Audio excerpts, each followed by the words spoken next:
Hey everybody, this is Paul real quick before the episode starts. During this interview, Jesse was trying to remember the show that had the segment in the experiment that took place for the heartburning. And if you want to check it out, the show is called America's Hidden Stories, and his segment appeared in season 2, episode 4, Vampires in America.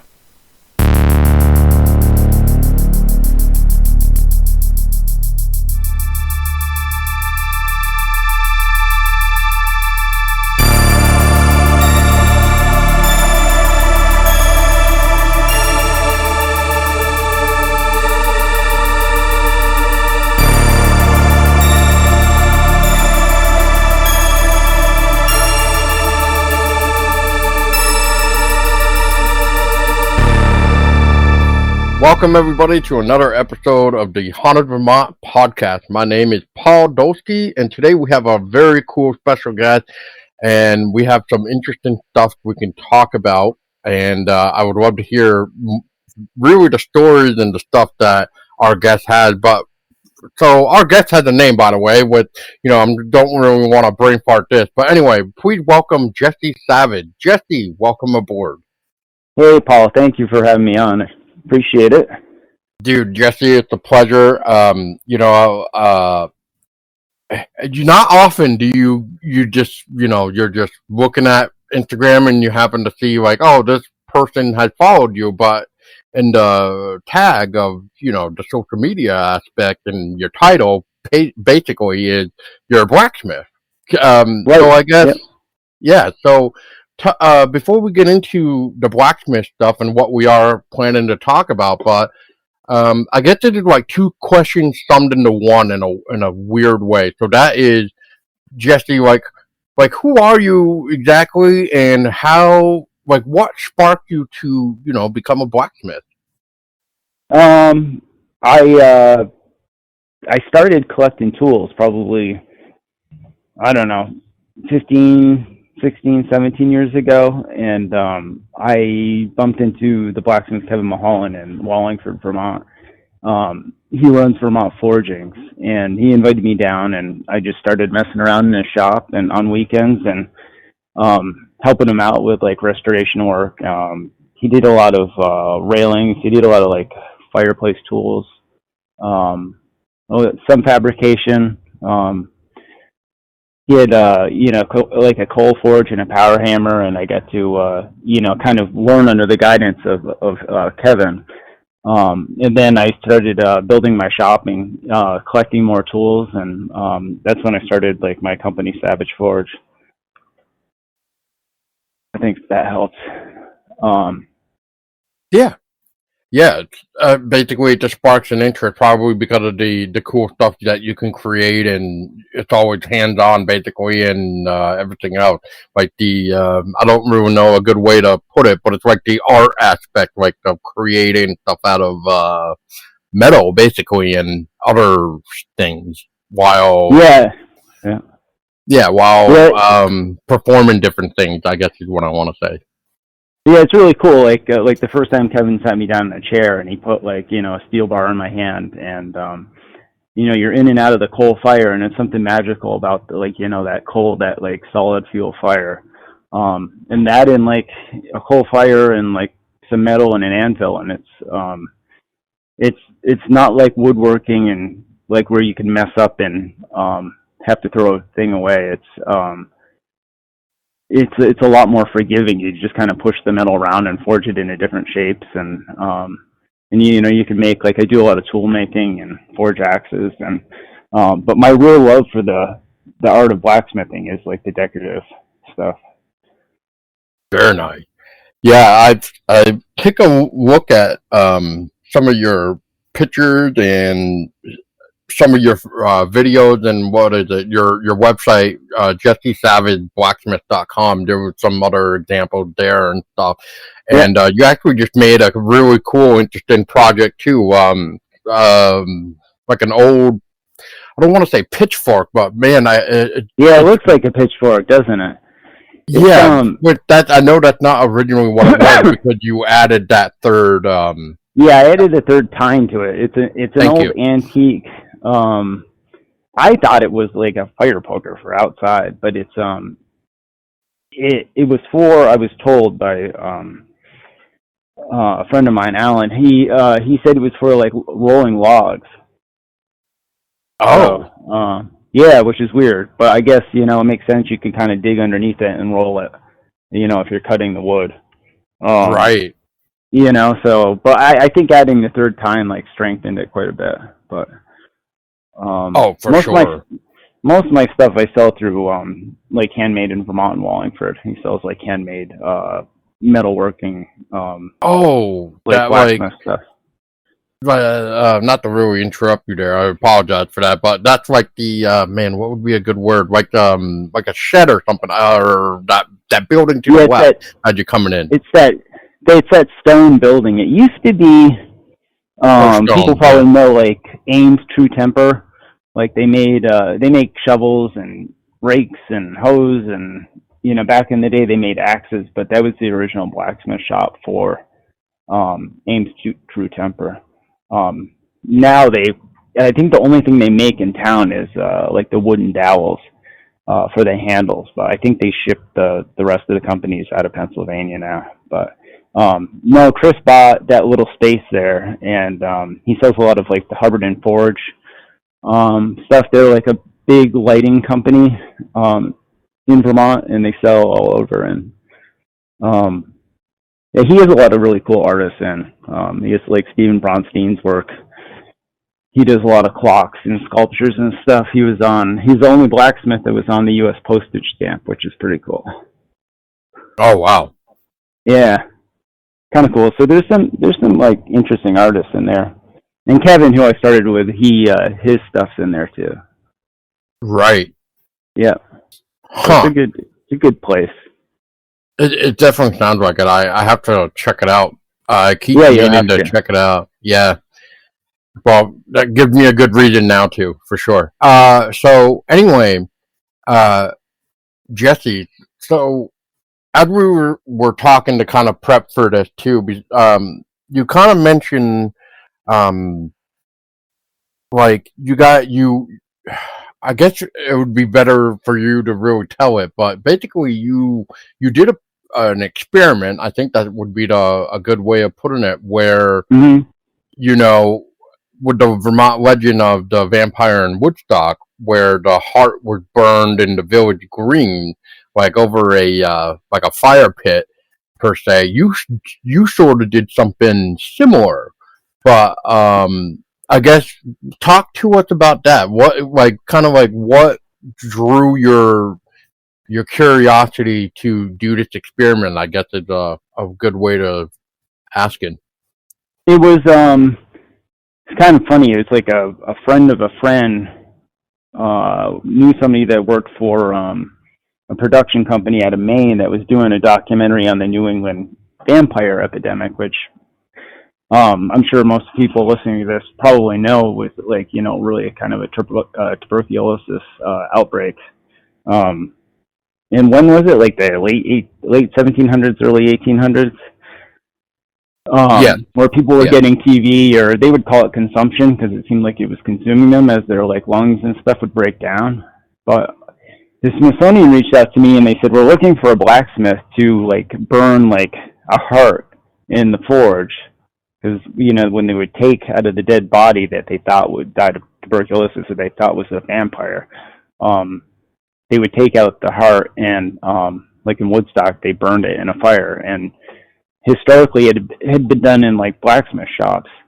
So they asked me if I could do it, and I said, yeah, I can. Like, let me think about it. And I went to the local butcher shop. It was Vermont Butcher at the time, and I got like a few pig hearts, which were kind of big. So I ended up having to cut them in half, but I threw that in the coal forge, which it's 2,600 degrees of welding temperature, pretty easy. So it incinerated it pretty quick. So then you had like a little bit of ash, more coal than there was anything of flesh left. But that's what they would mix into the water. So grandpa supposedly died of vampirism, they'd mix that, what they burn, the ashes, and give it to, like, the kids, the grandkids, so that to make them immune from the vampirism. Yeah, kind of interesting, but it is. If you look on my Instagram, you can see the video from the Smithsonian documentary, which I think you can probably still find if you Google it. It wasn't that long ago. It was only a few years ago. Yeah, I was gonna ask, like, what do you remember the show or anything, like what it was for? They did like a whole documentary on like New England stuff. I can't think of the name of it now. I should have looked before. If anybody goes to my Instagram, which is Jesse Savage Blacksmith, I have it pinned to the top. It's like a 2-minute scene where we're in Connecticut burning, like, I actually bought, instead of buying the pig hearts, I was burning lamb hearts because they're a little bit smaller.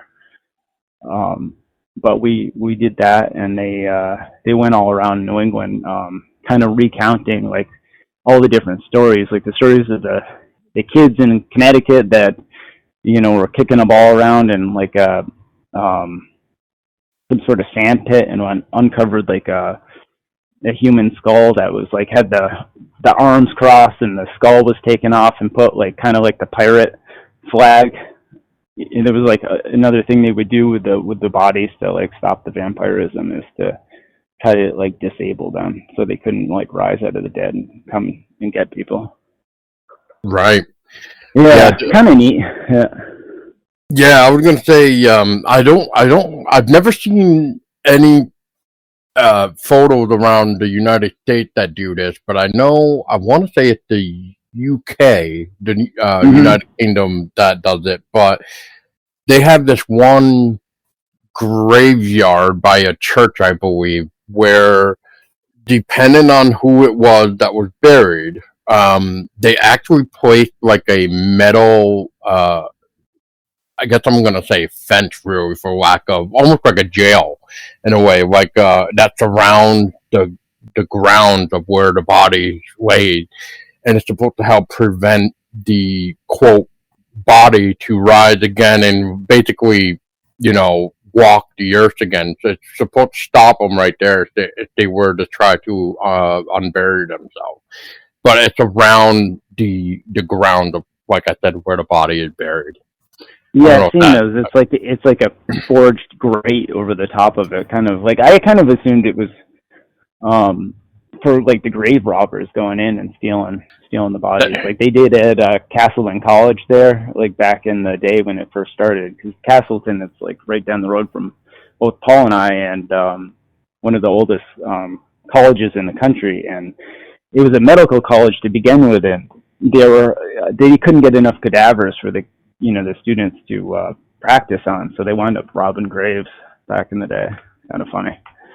It is, and they ended up taking the body of the trustee's wife and using her body, which is so messed up. And then they tried to hide it by cutting off the head and disposing of the head supposedly, or hiding it, and then they eventually found the head, which I've only heard people say that. I have not been able to find any resource or anything that basically said yes, that is right. Yeah, I'd have to ask my dad and my wife. Both had, like, well, my dad did work there years ago, but my wife does now. So I'll have to ask them. Well, I find it interesting too because you just brought up the Castleton old chapel, basically. It's hilarious because around that time when the old chapel of Castleton was doing that, which was around the 1830s, the event here for the Cornwind Woodstock Vampire took place sometime in June of 1830. So how ironic is that, especially today, Jesse, as we record this is the 1st of June, and this happened in the Woodstock Village Green sometime in June of 1830. So ironically, it's the same year, just like the old chapel in Castleton. Yeah, same time period. It's kind of neat. Like if people are familiar with Vermont at all, like if you drive through Woodstock Village, is kind of like an historic site, and I believe it was the Rockefellers lived there back in the day, and it's a somewhat wealthy area. But as you drive through this little village in Vermont, like the town green right there is like right where they did that, and we were actually there a few weekends ago at like a used book festival. Yeah, the the book stock, I think, is what they Yeah, call it. book stock. Yep. Yeah. Yeah, yeah, it's that same area where that even takes place, which is so ironic. Speaking of which, Jesse, do you know? I'm trying to think of how that goes. Basically, in the village green of Woodstock, supposedly when they after they burned it to ashes, the heart of Corwin there. Right. They supposedly like buried it in the village green, and then what Yeah, they that's what I also heard too. did, and then they also added a what do they add? Like man, I'm trying to think of the term here. Like they added like something that went underground, so you could kind of look down to see if the quote vampire was still there. Basically, like the body was still there or Really? whatever. Yeah. I haven't It seen may that in the not have green. been. You would think you would. Well, it would be in the ground, but that's the thing. Like it's like I'll have to uncover more of it. I don't think it's Corwin. It might have been Ransom, which is the other uh, story that happened afterward. But Yeah, in anyway, I Woodstock. do. Yeah, and for those listening, if you guys are curious, if you will have access to newspapers.com, if you look up vampirism in Woodstock, it's a little newspaper article that actually talked about the Corwin incident from June 1830. And I just want to read this real quick. Basically, uh, in a nutshell, they basically examined his heart, the body of the dead man, and they saw that the heart was undecayed and containing liquid blood. So then they reinterred the body. They took basically they dug it up, took the heart out, brought it to the middle of Woodstock Green, where I quote, they kindled a fire under an iron pot in which they placed the heart and burned it to the ashes.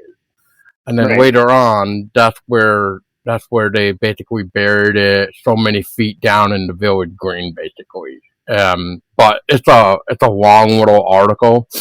Otherwise, if you guys don't have access to the newspapers.com, if you go to the website hauntedvermont.org and if you click on the counties and go to Windsor, and if you scroll down to this Woodstock uh, legend, I actually have a link for the newspaper clipping anyway. But I just wanted Yeah, to share that a that's little bit. cool. Yeah, the other Yeah. story is the Rachel Burton in Manchester, Vermont, which is very similar to like Woodstock. It's a little more um, touristy in the sense of outlets and stuff now. But the Burton family had the same sort of incident. I think it was like Rachel was this guy's wife that died, and then he wanted to remarry, but something I can't remember the full story. Something like she was getting sick, so he blamed it on his old wife, and they dug her up, and the same sort of thing. I think the blacksmith shop where they burned that heart in Manchester is still there, out behind like the outlets. It's like an old carriage building, which is kind of cool. Yeah. Unfortunately, you know what? That's actually one I still need to add to the website, which is I'm gonna swap my hand for that right now. But yeah, basically, you're right. She had gotten sick with Right. and Paris, and then when her now former husband did remarry, the the new wife started to become ill, which then made him think that she came back and was trying to get revenge for remarrying. Right. I think is how the story goes. And then Yeah, they that brought was the gist of it. yeah. So then you get the whole everything all over again. They check out the grave. They find out, oh my God, there's blood. She must have fed or something. And then they freak out. They grab all the organs. And then in this case, they actually brought it to Jacob Mead's Forge. I think that's Yeah, how you that's right. pronounce it. And then that's where they burned her her organs and heart and stuff like that, I guess. Which I think that's what you were trying to talk about. Because I've been trying to figure out where Jacob Ford, or let me rephrase that, Jacob Mead Ford used to be, I guess. I think, and I try to remember the name of the street. It's not Cottage Street, but if you're right at the first rotary in town and you go, like you're going to go towards Stratton, like if you take your first right in between like the little shopping outlets, like if you drive to the end of that little dirt road, it's out there. She's actually, Rachel Burton's actually buried right around the corner from there in what's now called the Factory Point Cemetery. I always figured she had to be in like where Abraham Lincoln's son's house was, the Hildene. There's a huge old cemetery right next to that, which is, I think, more historical, but she's actually kind of in the town cemetery, like pretty much right across the street from the fort. Yeah. But, yeah, it's on the one-way street of whatever that road's called. I can't even think of the road. I think it's Center Hill. That may be what it is. I just always remember it because of the Factory Point Cemetery. Yep. Yeah. If anybody goes to try to hunt it, it's if you go to the Manchester Public Library, it's right behind that cemetery. And I can't think of the girl's name, but there's this really cool TikTok account. This woman is she's out in Rupert, Vermont. Wish I could remember her name. If you Google like headstones in Vermont, I'm sure she'll come up. But she does she'll take a headstone and do the cleaning of it and do the genealogy of the person and tell the whole story while she's cleaning the stone. It's kind of interesting, but she did do Rachel Burton's too, which is cool to see. Well, if I can find that video, Paul, I'll send it to you so you can link that in the show notes. Yeah, I can link that one. Yeah, I can link that one, and I'll link the one that I made when I visited Factory Point Cemetery to look for her grave and stuff.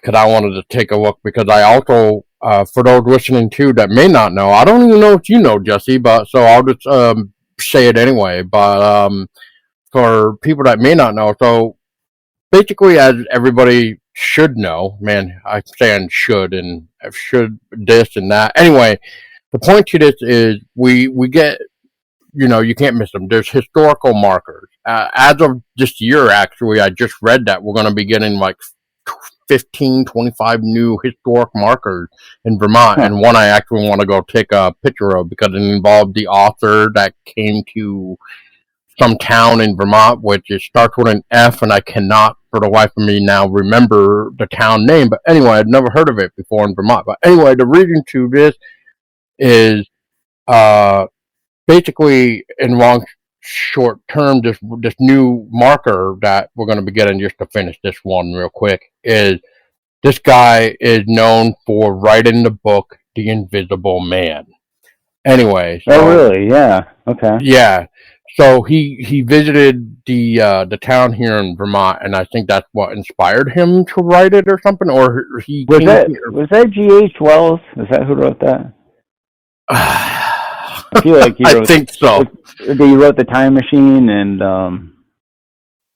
I don't know. I'd have to look. Yeah, I'll have to re-look at the article, to be honest. So anyway, the point that I'm trying to get here about these historical markers is, as many of you have probably seen them throughout other states, there's a series called Legends and Folklore. Well, the first ever Legends and Folklore of Vermont was Rachel Burton from Manchester. So there's actually a legend and folklore uh, plaque of Rachel Burton right at the entrance of Factory Point Cemetery. So you can't miss it.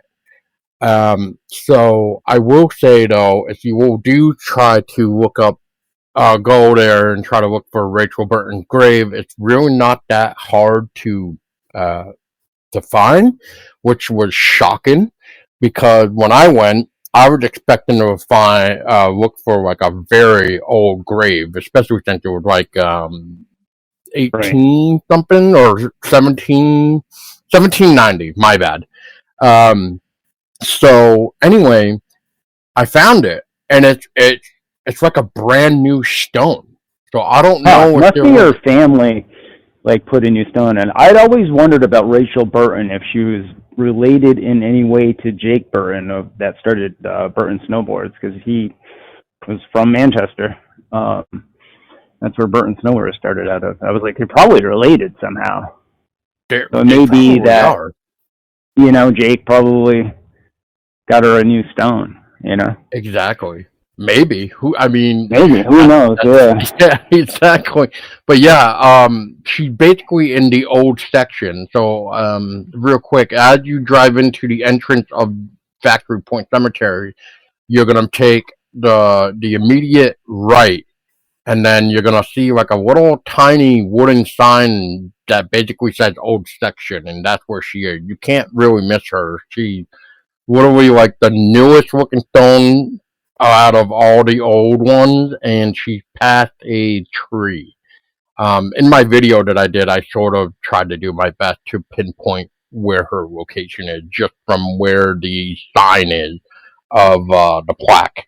So anyway, yeah, I will put that one, and if Jesse finds that TikToker or whatever, about that, I will put that in the show notes as well. And so yeah, so basically, it's fascinating nonetheless. If you guys want to hear more about Vampire 2, you can always go back to the conversation I had with author Thomas D'Agostino, where we talked about the vampires of Vermont in that little episode as well, because he did a book called A History of Vampires in New England as well. And another shout out to, hopefully I don't butcher the title again. It's Michael Bell's book. I Right. believe it's Yeah. New England Vampires or something like that. It's And, food for something. I just looked at it. oh, yeah, food Hold on, because for. I had it on my Amazon. So the copy I had, my wife took to work. Food Here for it the is. Dead by Michael Bell. Yeah, That's a Food cool for the book, Dead. and you can find it. Yeah, I highly recommend checking it out as well. Yeah. And, Yeah, yeah. that's a cool one. And if anybody like is interested in like blacksmith books and folklore, there's a book called The Smith: Traditions and Lore of the Ancient Craft. And with blacksmithing, there's a lot of different things. Like I know, like Kevin would tell me if he had a bad day in the forge, he would throw a pair of tongs in the shape of a cross over the fire pot when he closed up the shop at the end of the day to keep the devil from coming up. And there's things like if you're going away and leaving your shop for a long time, you strike the anvil 3 times before you set the hammer down to scare the devil away. There's a lot of old funny things like that. And that book, I'll say the title again, The Smith, The Tradition and Lore of the Ancient Craft, by Frederick W. Robbins. That's a pretty cool book. I'm going to have to look this up now. Yeah, I love old stuff. Yeah, it's cool. I like all that the folklore part of it. Because blacksmithing's been around forever, so there's so many like sayings and slogans. Too many irons in your fire, and it's just my wife knows all of them off the top of her head. I can't think of them right now, but there's a ton of fun stuff with blacksmithing like that. I think it's just like all that magic, folklore, and fires, and it kind of all intertwines there. Oh, for sure. I mean, Speaking of which, that's sort of like a cool little segment. Is there any other folk blacksmith folklore like that at all that you wanted to share besides those two? I know you were talking about that Um, as well. yeah, there's some like cool stuff like oh, like how the one of the blacksmiths in that book, like he like hoofs the devil's feet, you know, like because you know how the devil's depicted sometimes as kind of like a like having goat feet. Oh, yep, yep. Yeah, there's some like funny stories in that. A lot of times with the blacksmithing stuff, people get confused because they think back and they think, well, a guy that shoes horses, and there's a million different things. It's really a farrier, and the skill of that is 90% in like the horse's anatomy and knowing how the animal stands more so than it is like bending the iron. But there's like the toolsmiths, like uh there's a old blacksmith in Wallingford, Vermont, Jim Kelly, that used to forge all the chisels for the slate roofing guys. So there's a lot of specialties within like this broad spectrum of what we call blacksmithing. It's kind of interesting, but Hmm. yeah, Yeah, I like I know said, like I'll definitely have to like check out the book too because I mean I know like you're trying to go off of your top of your head too, but I mean it's I probably that's hard too. Like I said before we even started this, like you know when you start listening to everything, it's like certain things just kind of start to blend into everything else, and then it gets hard to really remember all the details. yeah, all the different stories. Yeah, Hmm. yeah, Kind of there is like I was just mentioning, it's hard to remember sometimes the Corwin story and the Ransom story, considering they both took place in Woodstock. yeah, and you had mentioned like my family, my great great grandfather was Scottish, and he owned the big flagship quarry in Barrie. Hmm. And you mentioned another vampire story up there that I didn't know about. Yeah, like I said, I mean, I haven't really said too much about it because I've been trying to do my best to see if I could find any like facts on it, but I cannot. But yeah, I'm talking about the legend of Joseph McIntosh. And apparently, I've seen two different ways to spell the last name.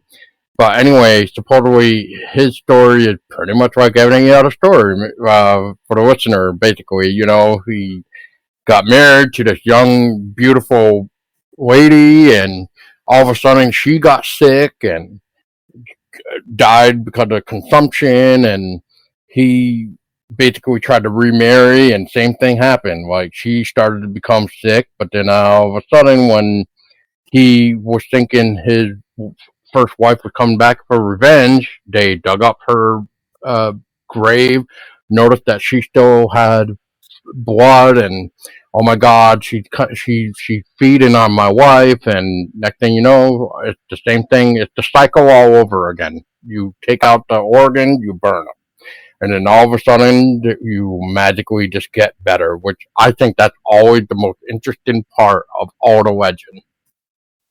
Yeah, absolutely. Yeah, It's kind of interesting, especially when they dig up the bodies and like the body's naturally decaying, and it's they're had tuberculosis, so I mean the bacteria is still probably somewhat alive within their system. And still consuming like those organs, but they're bleeding hmm out of their mouth, and they're like their skin's retreated, so it looks like their nails are still growing, and it looks like your hair is still growing. So they think the person is like somewhat still alive in that vampire zombie state. right. Yeah. So again, I guess that's what's always fascinating to always hear about. But yeah, so I guess for anybody, if you've heard of that legend, the Barry Vampire with Joseph McIntosh, and if you know anything about the family or anything, especially since he was part of the Scott Stonecutter thing, apparently, which I, again, cannot find any information to back that up or anything. So if anybody knows anything about just Joe McIntosh, please reach out to me because I'd like to know more about this for sure. And Yeah, that would be. cool story. It really would be because, I mean, like I was telling you, I only know about four, but if there's supposedly a fifth story, then, I mean, might as well look into it. Right. Yeah, absolutely. Um, yes. So I guess, Jesse, is there anything that I haven't had a chance? Well, man, let me go back a little bit. You know what? We didn't. I guess I should have asked a little bit more when it came to that experiment with the pig's heart there with the forge in Connecticut. Right.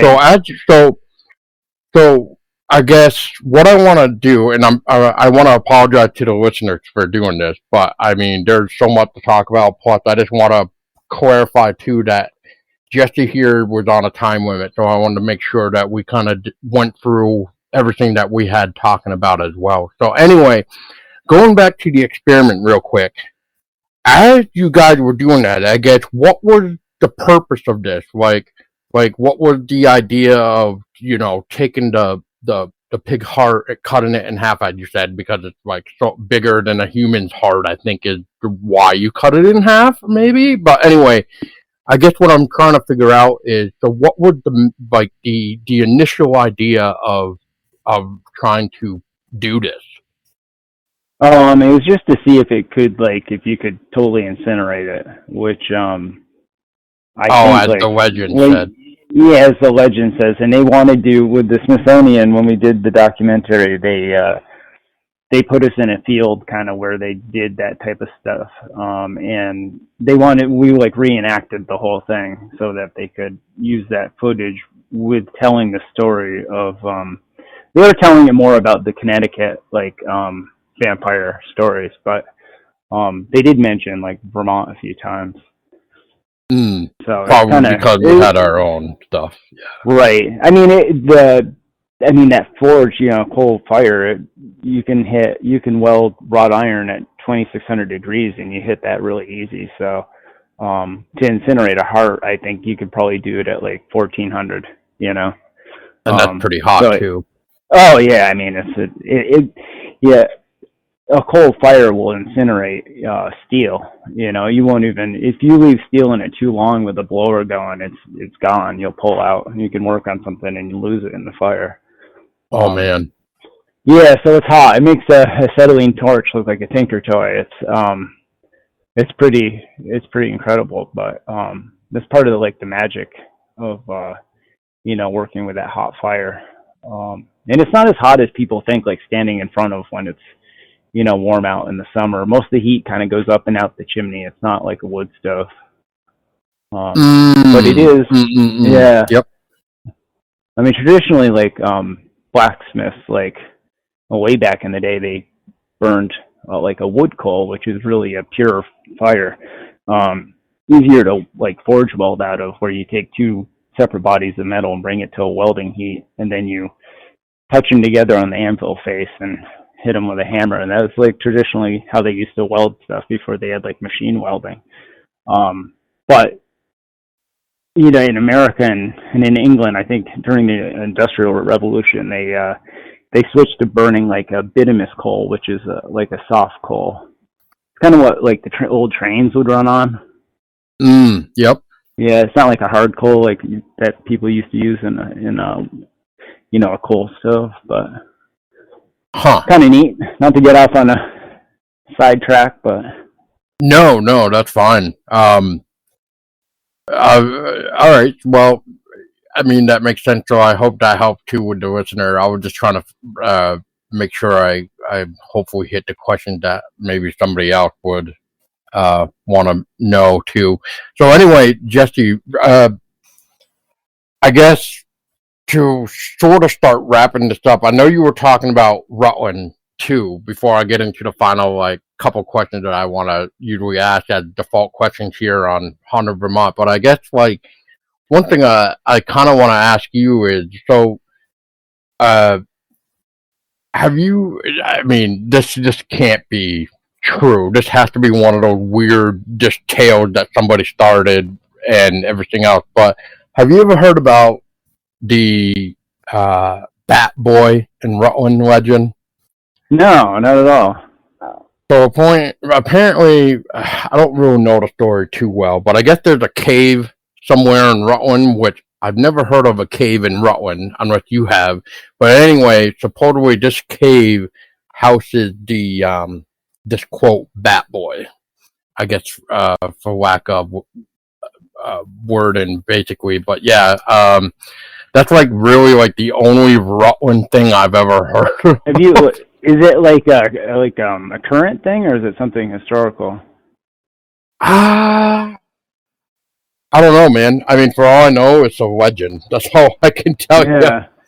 I No, yeah, because I was just gonna say I don't. Yeah. No, go ahead. I was just gonna say I've just never heard of a cave in Rutland. No, the only thing I can think is up on like Pine Hill or something. Maybe there's some sort of like cave up by Rocky Pond with all that. Oh, maybe. Ledge. I didn't think of that one. Maybe. But I'm sorry. Yeah, what were you gonna say? Who knows? No, I was just going to make reference to like the Eddy family that Oh, Chittenden. Yep. Yeah, the famous Eddy house is just outside of Rutland on East Pittsford Road. But that was a big historical house where they do seances and stuff. Where the Eddy brothers were like these. Yeah, I don't know right. what they were. Characters, twins that were. The parents kind of gave them away to the local fair, and then they took them around the world, went touring, and then they came back. And I think the parents were kind of abusive to the kids, but they would once the parents had died. So that part right there, Jesse, is actually wrong. So yeah, so that's not the same Eddy brothers. Oh, it's not. It's not. I got confirmed this with another person that corrected me on our podcast. I'll send you that after we get done here. It's a very cool podcast. But yeah, he debunked that. And because he debunked that, I actually went and looked it up myself. And yeah, it's completely different Eddys. Well, they shared the last name, which was so weird. But yeah, that. So did they go away to the fair or no? No. Really? No, they didn't travel the world or anything like in a circus or fair.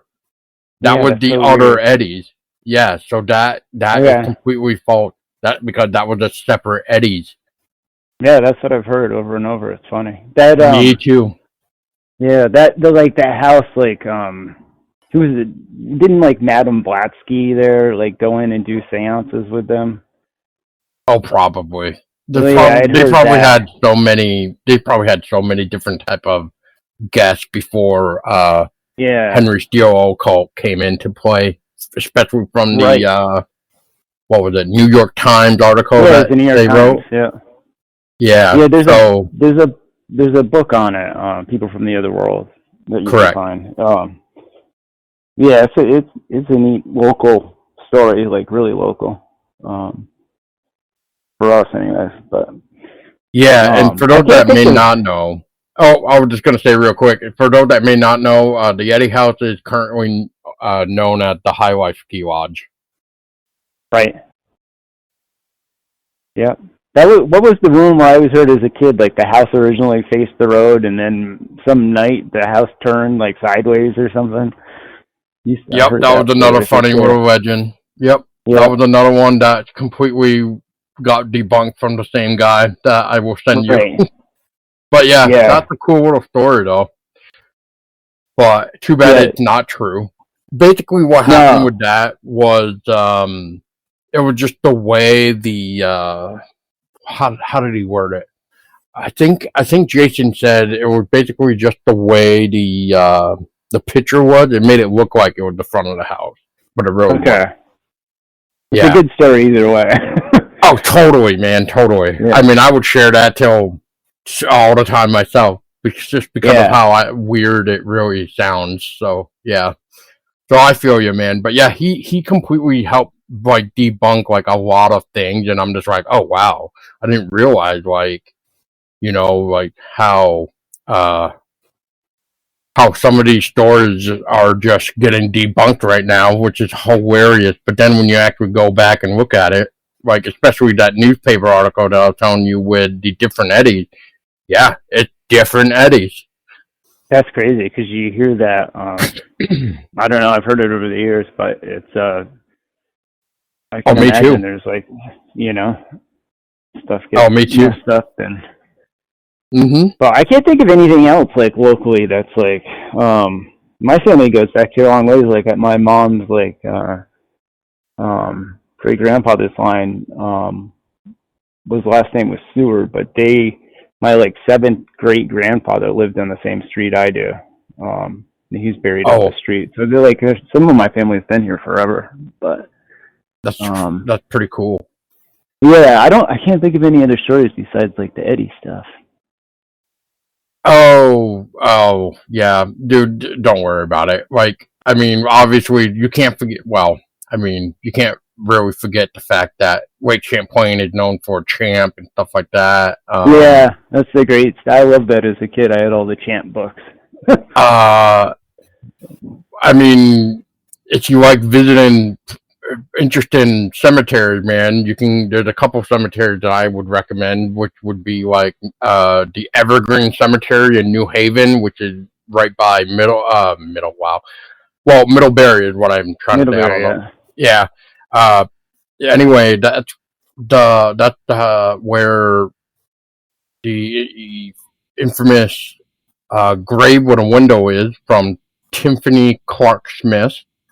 Right. I actually just released a article about that cemetery because I just brought a person there to go visit that grave because he'd never seen it before. But while we were there, his little ghost app on the phone started to go off, and we ended up getting some names. And Hmm.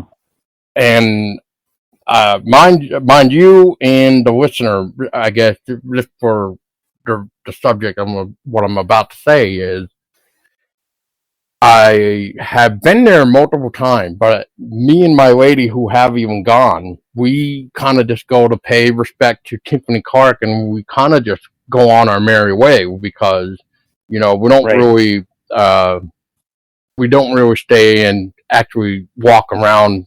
Really, we just pay our respect and leave. Kind of like another cemetery I will mention in a minute, but to just talk about New Haven for a minute because this is a perfect opportunity for me too. While we still can talk about it. Anyway,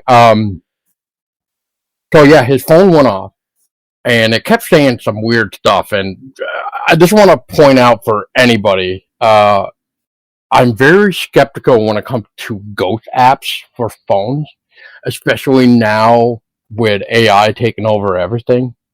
Yeah, that's true. So and anyway, I usually don't normally use ghost apps like this, but there was a couple weird responses that came from this app and my friend screenshotted them, sent it to me just so I could write this article that I made.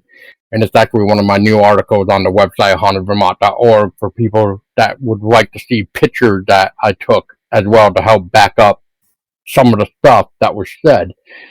So anyway, going back again. So I just want to remind everybody, even Jesse, because I know this is the first time he's hearing it too. Uh, like I said, I only know about Tiffany Clark Smith being there. I don't know who else is buried there at the Huh. time. So anyway, it keeps going off, keeps going off. A couple of responses keep saying, "Follow me," and then there was another one that said, "Like, can you see me?" And so and then other weird ones. And anyway, it got to the point where I basically was just like, we can't see you, but if you tell us your name, we can try to do our best to see if we can find your gravestone. We ended up getting some names. We ended up getting a Dana, an Ann, ANN. I just want Huh. to point that out. ANN. We got uh some other name. I can't think right now without pulling it up. But anyway, the point to this is we got some names. Now, what makes this more weird is at the time, we could not find the grave. We tried looking, could not find it. So anyway, about 24 hours later, um, we I went back with my lady because she was down. She was over visiting with our daughter and stuff like that. So she wanted to go and take a road trip anyway, and she could help us find the graves of these people and or this family, I should say. Right. Another interesting response that I do want to say that we got was 19. At the time, I didn't think anything of it. I was just like, okay, so that could either be an age, day, or maybe part of a year, maybe. Right. So anyway, keep that in mind. Uh, so the guy that was with me had found some interesting stuff that there was in fact a Teresa buried in New Haven. Unfortunately, like I said, we couldn't find it at the time of that was going on. Doing some more digging, this Teresa died at the age of 19. So there's that 19. Oh yeah, there you go. She also died on January 19th, 1852. Huh. So there's 19 again. Yeah, wow. Now, what was interesting is she got married to a guy named Albert W. Jacob, who also died August 12th, 1854 by consumption and everything else. And this Anne was part of Teresa's family. So we think she was her sibling, I think is how we kind of went about this. Anyway, it gets weird. And one of the here, since we're talking about blacksmith stuff, Jesse, you'll get a Yeah. good chuckle out of this. So one of the responses was blacksmith, and I'm just like, okay.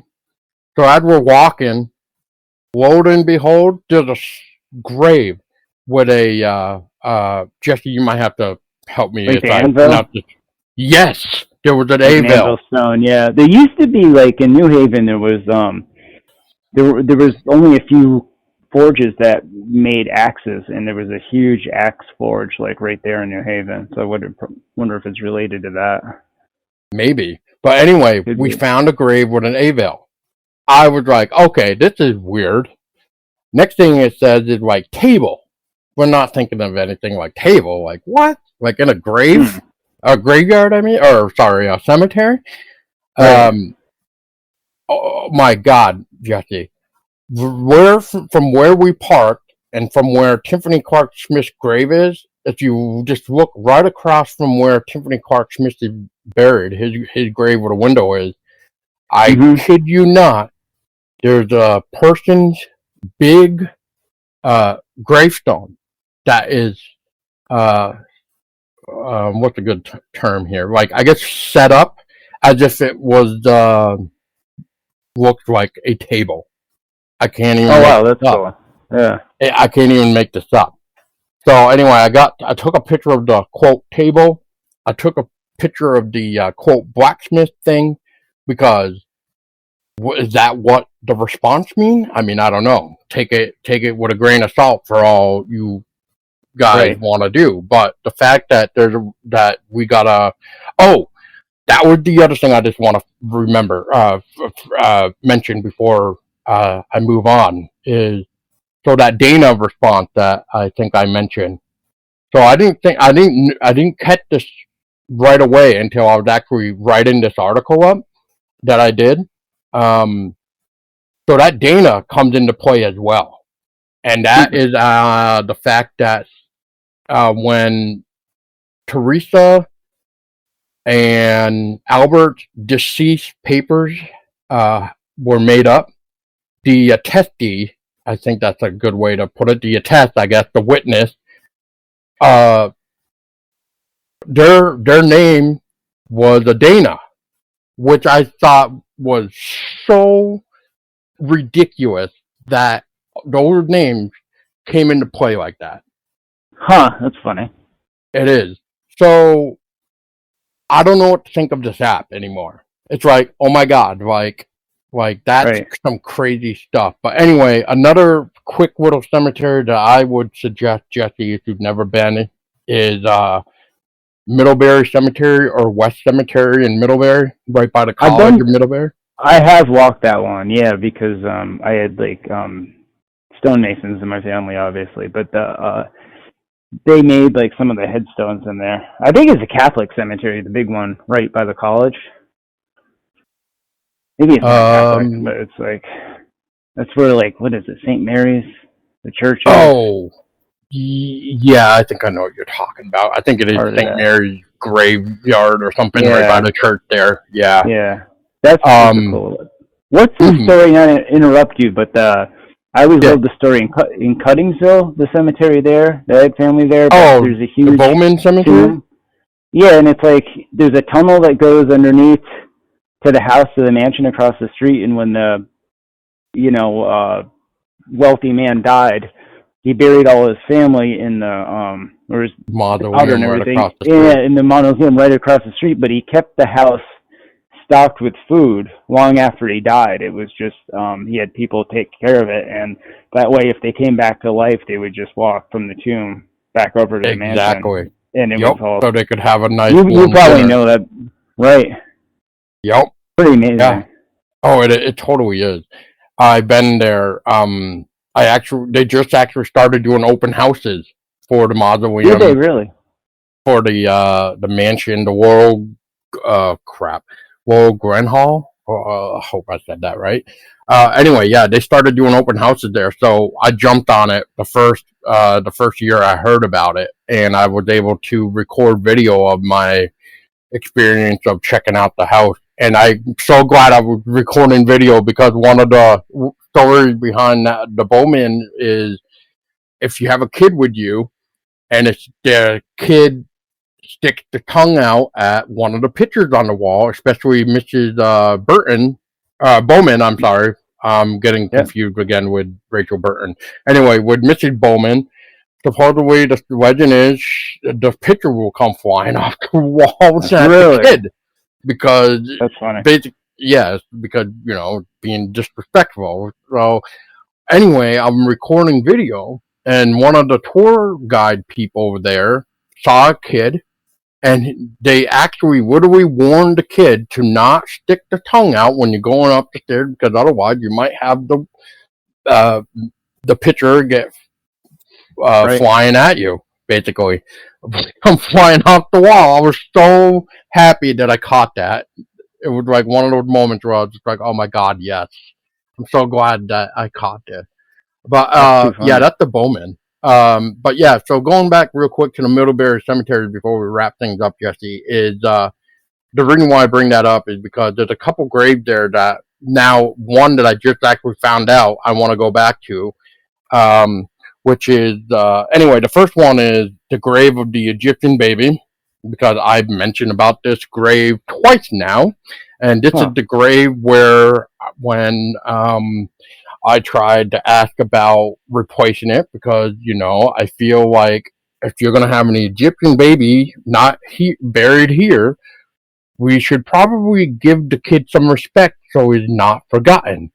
Right? I Right. would think so anyway. Well, Mhm. anyway, my request apparently got me a ban from the group. No explanation, nothing. So come to find out from a person that did visit it and did hear my video on this, that they told me that his grave was all of a sudden gone. And next thing I know, uh, Tessa and I took a trip one day to clarify this, and lo and behold, they brought out a new stone for him. And I'm going to tell you right now, I am not impressed with the new stone. Hmm. And I think they should have kept the Egyptian symbol that the original stone had, to pretty much represent him, the baby Egyptian, is all I'm gonna say. But yeah, I got banned for this for no reason, just for asking if we could, replace the stone. So And what was the baby was like an archaeology find or something that somebody had brought over? Or is that the story? yeah, originally he got brought over from overseas, obviously, and Right.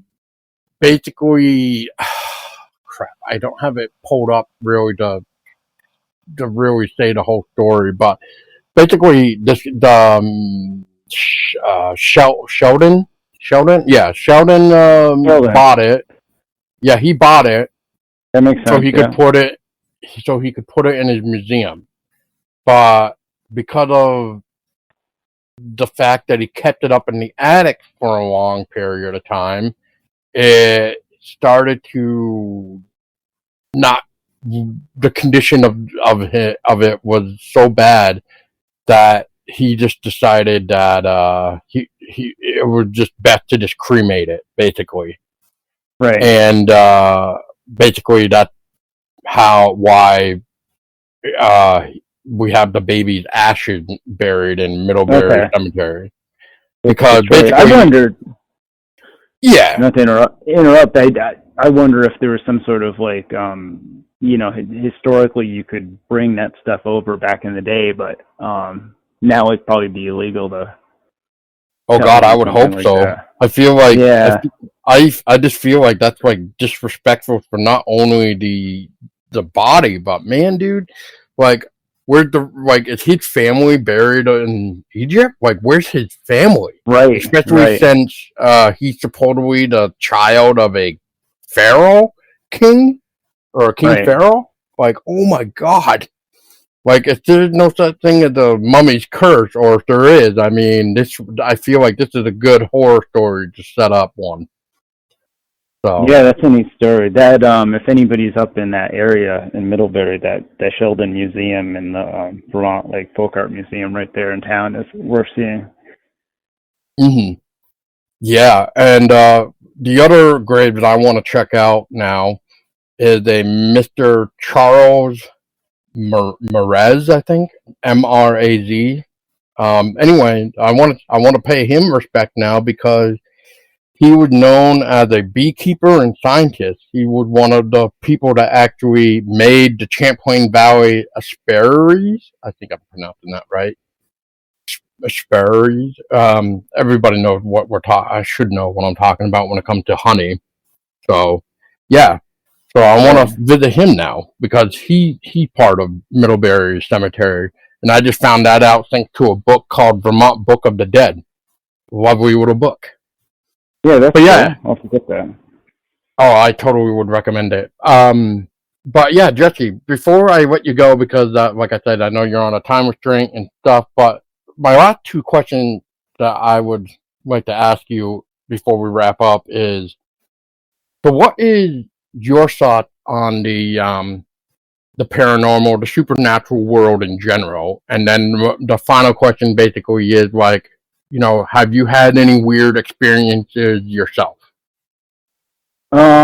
My thoughts on like the supernatural stuff, and I mean, I like the folklore and the storytelling and the tradition of stuff. I think that, I think that like the materialistic like idea that we've been living in is yeah, I think there's more to life than just like the nuts and bolts stuff. Yeah, not really extremely religious or anything. But I also like I do like studied different world religions most of my life, from like Eastern philosophies up up through, and um I read the Bible like daily for a couple of years, kind of not from a point of view of being religious, but from a point of view of like historically, it's probably a book you should read at some point. Um, but no, I think it's important. What's the other part of your question? I'm forgetting. Uh, basically, you know, yeah. What have you had anything weird happen to you? Oh, weird. I don't. I have had a lot of weird stuff, especially hunting. Genealogy and uh, I I had a couple weird things happen as a kid, but like the fun story I like to tell is about my great grandfather John Smith. We were going to the big quarry in Barry, Vermont. I was when he died at 57, but they own quite a bit of stuff up in Barry, and his wife and my great grandmother and her sister moved to Boston after it before they came back to Vermont when my great grandmother got ill.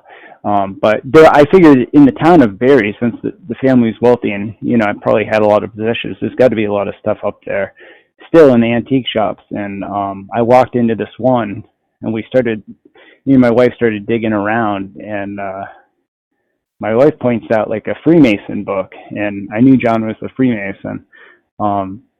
And I started flipping through the book, and the owner of the antique shop was giving me a hard time. He's like, "Why don't you just buy the book? You looked at it long enough." And I said, "I'll buy it when I find like the picture of my great grandfather," because it was all the photos of all the guys during that same time period that were part of the Masonic Order in Barry.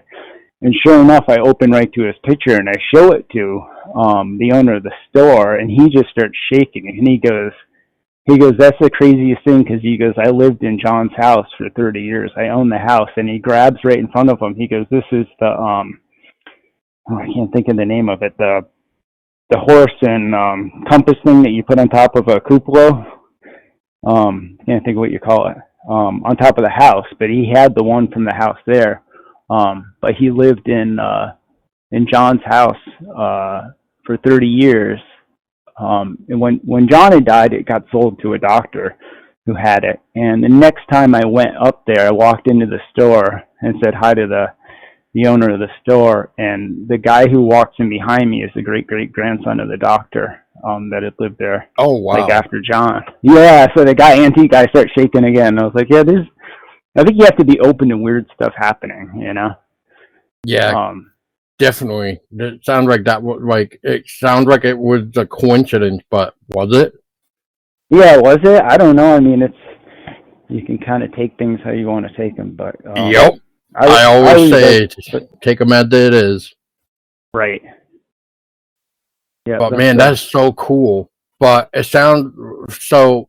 I don't know how you feel about this, but I've been doing some reading about manifestation, and then if you believe in it, or if you put your intent into trying to find something specifically, it's like, can you actually make it happen?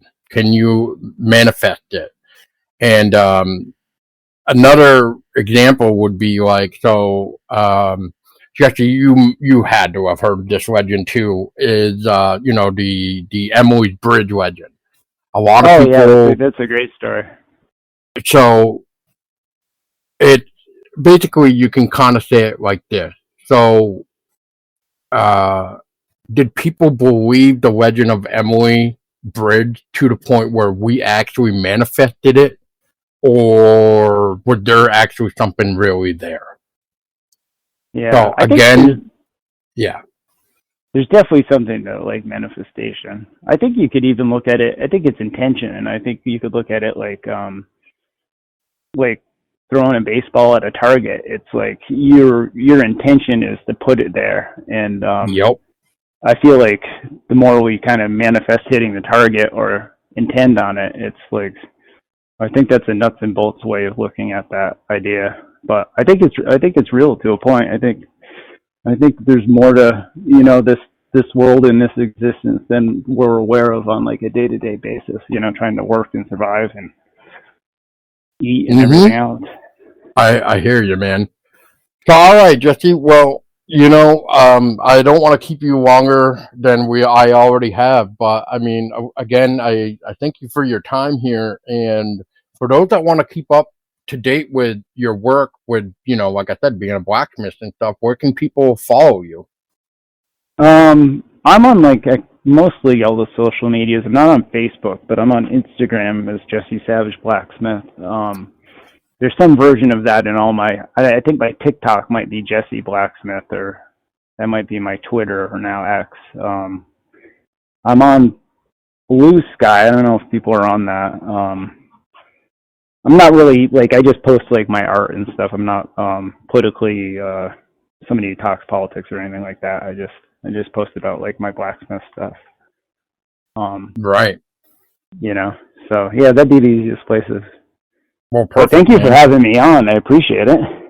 Oh, of course, Jesse. I mean, when you told me about you being part of this experiment about, burning the pig's heart and stuff, about kind of like similar to vampire stuff, it's like, why not, man? Like, we need to keep this type of stuff alive, especially the stories, is what I always say. So, Yeah, especially the local stuff.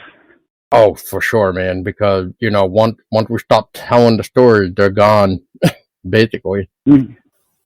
But Yeah. all right.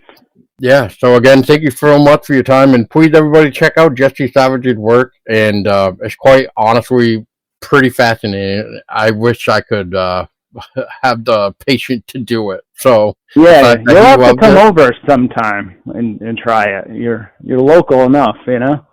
I am. I pretty much Yeah. am local enough. So yeah, maybe we could take a trip somewhere too to see if we can. I know I don't want to say conjure up something, but maybe we could pick our brain with your blacksmith skills and my knowledge of whatever, and see what we can figure out. Right. We go burn some heart somewhere. Yeah, let's go to like the old chapel, see if there's anything there. No, I'm joking. Let's not do that. All right. So anyway, everybody, that was Jesse Savage again. So like I always say, ladies and gentlemen, keep your eyes open, because you just never know if an apparition will appear in front of you.